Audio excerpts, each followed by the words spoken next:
Bakit kailangang nandun ka? Bakit? Bakit kinakailangan ko bang alam kung sasabihin ni Pangulong Duterte? At kami pag magkakasama, hindi kami nagtatanungan anong sasabihin mo, anong sasabihin ko. Wala kaming ganun.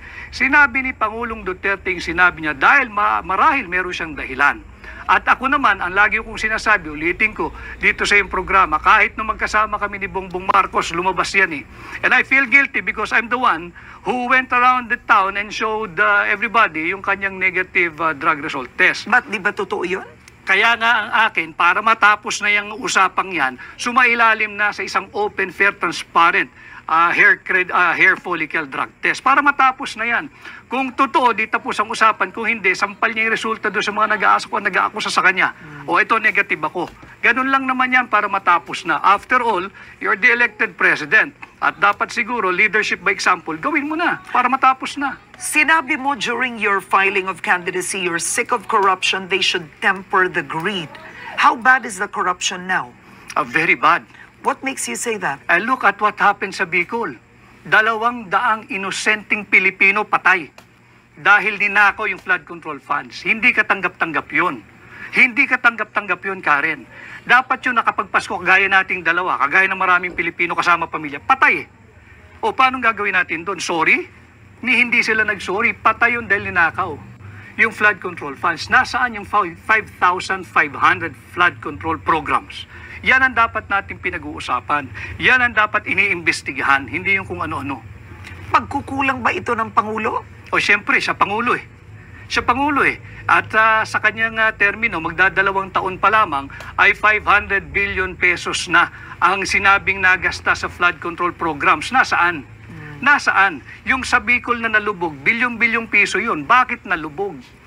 Okay.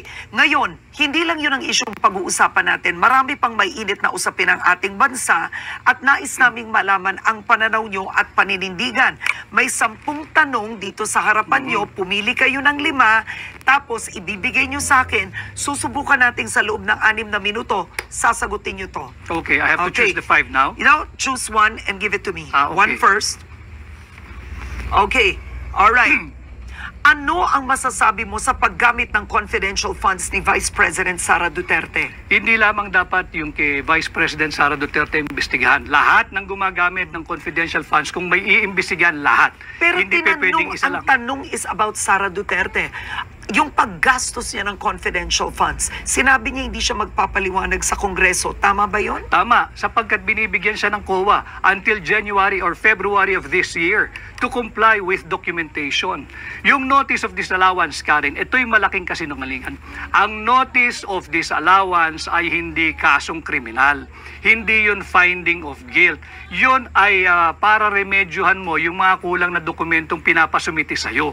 At binibigyan pa siya ng January or February of this year. Therefore, the investigation conducted by the House of Representatives, if at all, premature.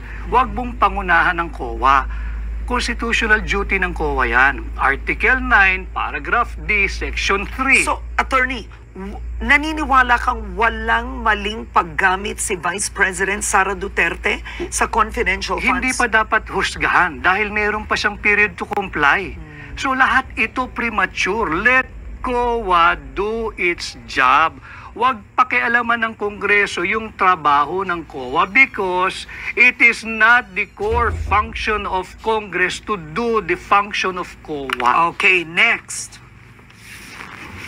Okay, next question. Pabor ka ba na gawing legal ang divorce sa Pilipinas? Hindi ako komportable dyan sa pagpapaligal ng gagawing legal ang O divorce. bakit? Ayaw mo yung salitang divorce? Sapagkat nandyan na yung annulment at yung legal separation. At sa tingin ko, sapat na yan. At again, on constitutional ground, mahirap naman basta lang tayong